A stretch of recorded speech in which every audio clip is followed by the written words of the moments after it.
Hey hello everyone to welcome to my channel. तो guys आज हमारा एक्सरसाइज का 8.4 स्टार्ट करेंगे। ठीक है, तो गाइज एवरी एक्सरसाइज जो फर्स्ट सेकंड एंड थर्ड था 8.1 का, ठीक है, मुझे पता है तुम्हारे 8.3 आ रहा है एग्जाम में या नहीं आ रहा मुझे नहीं पता, लेकिन आप उसे कर लोगे तो आपको दिक्कत तो नहीं होगी। ठीक है, वो आपके एग्जाम पर्पस और आपको स्ट्रांग बनाने के लिए ही होगा। ठीक है, तो स्टार्ट करते हैं गाइज। सबसे पहले हर एक्सरसाइज को कंप्लीट करने के लिए उसको फॉर्मूले से जूझना पड़ता है। तो आज हम 3 फॉर्मूले इसमें भी है इस चैप्टर को करने के लिए, तो इसको स्टार्ट करते हैं।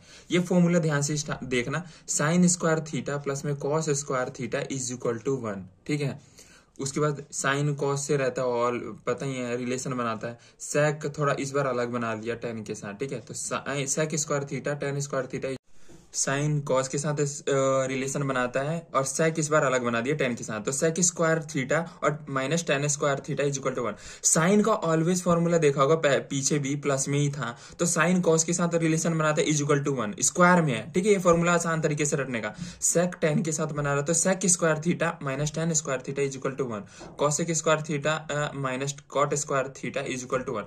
तो गाइज ये 3 फॉर्मूले ही यूज होंगे, हमारे 3 फॉर्मूले। ठीक है, यूज होंगे इस चैप्टर में। ठीक है, समझने वाली बात है, इससे ज्यादा सोचना नहीं है। ठीक है, इन फॉर्मूलों को ध्यान से देखना। देखो पहला क्वेश्चन हमारे क्या बोलता है, पहला क्वेश्चन अगर तुम्हारे बुक में है तो ध्यान से पढ़ो। वो बोल रहा है एक्सप्रेस द ट्रिग्नोमेट्री रेशियो। तो गाइज मैंने पहले भी बोला express the trigonometry ratio. Ratio तो 6 ही है, 6 रेशियो है ना, तो वो 6 रेशियो को निकालना है। ठीक है, वही बात है ना, sine cos tan cot sec, यही तो 6 रेशियो। लास्ट में क्या है लिखा है, in term of cot. Guys question ध्यान से पढ़ोगे तो सोल्यूशन अपने आप पता चल जाएगा। अब ये फॉर्मूले हैं, ठीक है गाइस, ये फॉर्मूले हैं आपके पास। ठीक है, ये 3 फॉर्मूले। उसने बोला इन टर्म ऑफ कॉट, तो इन तीनों फॉर्मूले में कॉट किस में आ रहा है, ध्यान से सुन, थर्ड वाले में आ रहा है कॉट। ये फॉर्मूला एज इट इज यहां लिख दिया, एक्सप्रेस करना है तो ठीक है, इज इक्वल टू में 1 लिख दिया। ठीक है, अब कॉसेक स्क्वायर ए, ठीक है, इसको माइनस है तो इधर जाके क्या होगा, प्लस में हो गया।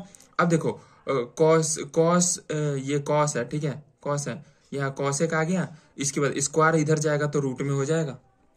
समझ में आ रहा है। अब गाइज आपको पता है कॉस का फॉर्मूला क्या होता है, कॉस का फॉर्मूला होता है H upon P. Cosec, cosec है, कॉस नहीं, कॉसेक। ठीक है, याद रखना कॉसेक का फॉर्मूला क्या होता है, एच अपॉन पी। ये पता है ना, पहले भी बता रखा है पहले एक्सरसाइज में।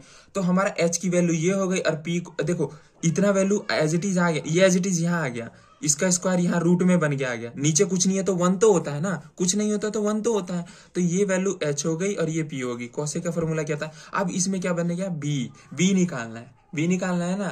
तो बी निकालने का फॉर्मूला क्या बना रखा, पाइथागोरस थे, ये बता रखा है। ठीक है, H square minus P square, यही तो था, सोचने वाली बात नहीं है ना। फिर क्या है, देखो फॉर्मूला वैसे ही लिख दो एज इट इज। ठीक है, एच एच ये है ना पूरा, इस एच को यहाँ लिख दिया। ठीक है, उसके बाद ये एच स्क्वायर में है तो यहाँ पे स्क्वायर लगा दिया। ठीक है, ब्रैकेट में लगा दिया, कोई दिक्कत वाली बात नहीं है। और माइनस का साइन है, माइनस लगा दिया। और पी की वैल्यू क्या है नीचे 1, तो 1 का स्क्वायर, यही होता है ना H square minus P square. B निकालने का तरीका वही लिख दिया। ठीक है, अब देखो स्क्वायर से रूट जाता है ना, तो स्क्वायर से ये रूट गया है। ठीक है, बाकी एज इट इज यहाँ लिख दिया, अब माइनस का 1। ठीक है, अब ये प्लस का 1 ये माइनस का 1 दोनों कट जाएगा, कट जाएगा। लेकिन कॉट स्क्वायर ए तो रहेगा ना, ये तो पूरे पे होल स्क्वायर था, तो इसीलिए होल स्क्वायर से बड़ा वाला रूट गया।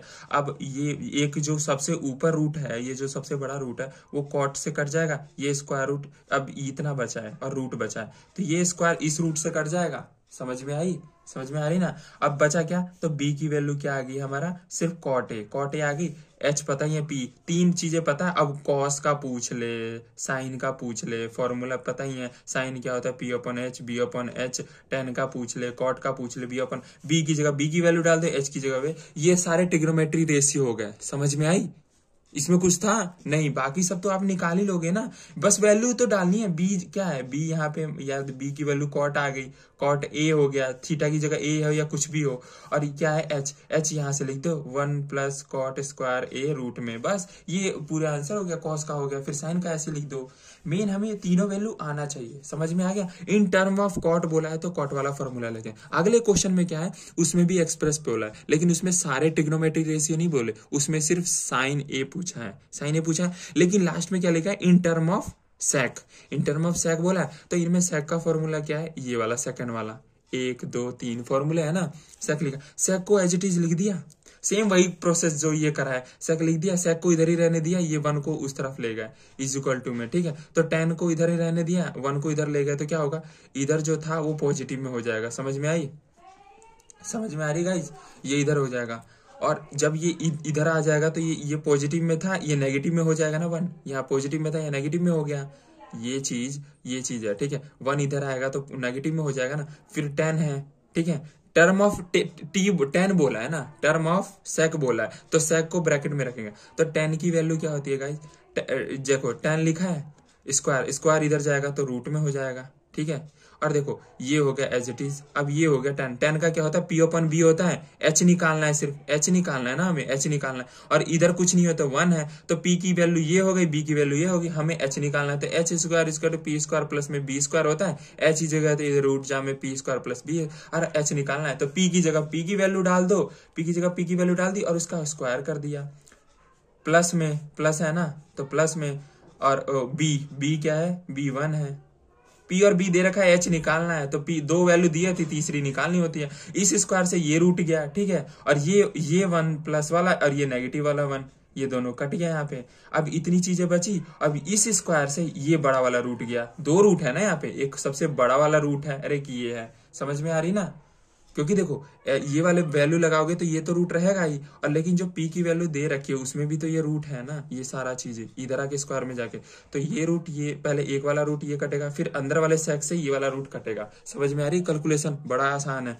फिर देखो H की वैल्यू आ गई, अब साइन ही पूछा है, साइन का फॉर्मूला क्या आता है, P/H होता है, तो P क्या है, P की ये सारी वैल्यू डाल दी, और H अभी निकाला है, तो सेक ये एक ही बोला था, इसमें 6 बोला था तो 6 निकालना था, इसमें 1 बोला था, तो ये रहा आंसर है आपका आंसर, ठीक है, ये हो गया आपका आंसर एज इट इज। कोई दिक्कत? अब थर्ड क्वेश्चन नेक्स्ट पार्ट में पढ़ेंगे, ठीक है गाइस, समझ में आ गया आई होप।